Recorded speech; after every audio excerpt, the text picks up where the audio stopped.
بسم اللہ الرحمن الرحیم۔ السلام علیکم جی ویور۔ آج 14 اگست 2022 اور دن ہے یوم الاحد۔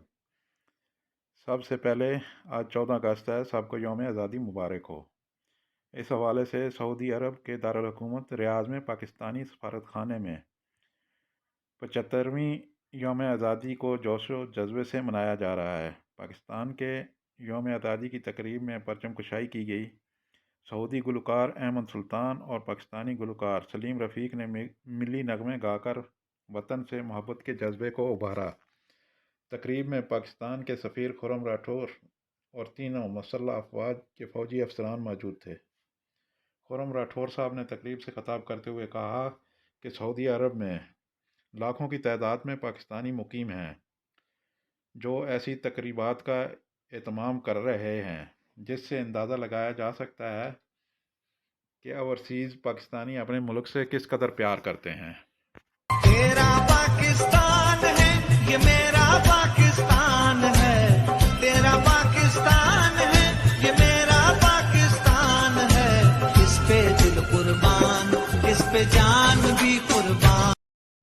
بات ہو رہی ہے سعودی عرب کے دارالحکومت ریاض کی، تو ریاض سٹی والوں کے لیے محکمہ ٹریفک نے کہا ہے کہ کل سوموار 15 اگست سے خریس روڈ ٹریفک کے لیے بند رہے گی۔ خریس روڈ شہرہ جابر تک مرمت کے لیے تقریباً 12 دن تک بند رہے گی، لہذا ڈرائیور حضرات کو چاہیے کہ وہ نقشے کے مطابق دوسرے متبادل راستے استعمال کریں۔ اگلی خبر شامل کرتے ہیں مکہ مکرمہ سے۔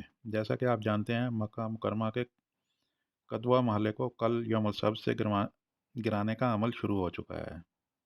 گرائے جانے والے علاقے کا کل رقبہ 686 مربع میٹر ہے۔ مکہ مکرمہ میں پرانے محلوں کو گرانے کی کمیٹی کے سربراہ ڈاکٹر امجد المغربی نے کہا ہے کہ پرانے محلوں کو گرانے کا مقصد شہر کو جدید طرز پر بنانا ہے۔ قدوہ محلے میں 46 سعودی خاندان اور 30,000 غیر ملکی آباد تھے۔ پرانے محلوں میں بے شمار غیر قانونی تارکین وطن نے پناہ لے رکھی ہے، جبکہ کئی ایسے بھی ہیں جنہوں نے سرکاری املاک پر قبضہ کر رکھا ہے۔ اگلی خبر شامل کرتے ہیں طیف سٹی سے۔ 3 دوست جو دنیا سے ایک ساتھ رخصت ہوئے سعودی عرب کے پرفضا تاریخی مقام طائف کی الہدیٰ پہاڑی کی چوٹی سے، جو کہ سطح سمندر سے 1900 میٹر بلند ہے۔ یہ تینوں دوست سیر کے لیے طائف پہنچے اور الہدیٰ پہاڑ کی چوٹی پر ناشتے کا پروگرام بنایا اور گاڑی کو پہاڑ کی چوٹی کے آخری کنارے تک لے گئے، جسے مقامی لوگ ہافتۃ العالم یعنی دنیا کا آخری کنارہ کہتے ہیں، اور پھر یہ تینوں دوست بھی دنیا کے اس آخری کنارے سے ایک ساتھ ہی کنارہ کش ہو گئے۔ گاڑی پہاڑی کی چوٹی سے نیچے چلی گئی۔ دفاع مدنی کی ٹیموں کے اہلکاروں نے تینوں کی لاشوں کو تلاش کر لیا ہے۔ سعودی عرب کے شہر جدہ کے سامر محلے میں خود کو دھماکے سے اڑانے والے دہشت گرد کی شناخت کر لی گئی ہے۔ اس کا نام عبداللہ بن زید بن عبد الرحمن البکری شہری تھا۔ آپ کو یاد ہوگا ابہا میں بنی مالک روڈ پر سکیورٹی فورسز کی مسجد پر خودکش حملہ ہوا تھا 6 اگست 2015 میں، جس میں 11 سکیورٹی اہلکار اور 4 بنگالی شہید ہوئے تھے۔ دہشت گردی کے اس واقعے میں حملہ آور یوسف سلیمان ہلاک ہو گیا تھا اور اس کے گروپ کے 9 آدمی مارے گئے تھے۔ یہ اور اس کا بڑا بھائی ابھی تک چھپے ہوئے تھے، لیکن سکیورٹی فورس کی کارروائی کے دوران اس نے خود کو دھماکے سے اڑا لیا، جس سے ایک پاکستانی اور 3 سکیورٹی اہلکار زخمی ہوئے اور قریب کی عمارت کے شیشے ٹوٹ گئے۔ تمام عرب ممالک نے خودکش بمبار کی ہلاکت کے بعد سعودی عرب کے ساتھ یکجہتی کا اظہار کیا ہے۔ اگلی خبر شامل کرتے ہیں سعودی صوبے حدود شمالیہ کی کمشنری رفح کی۔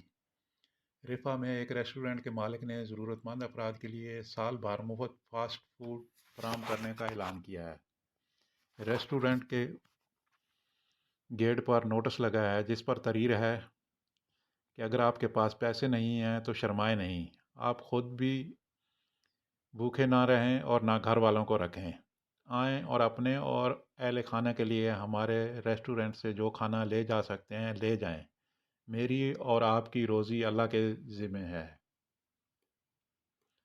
ریسٹورنٹ کے مالک بدر الشمیری نے بتایا ہے کہ اس کا مقصد غریبوں، نداروں اور معاشرے کے کمزور طبقوں کی مدد کر کے اللہ کی رضا حاصل کرنا ہے۔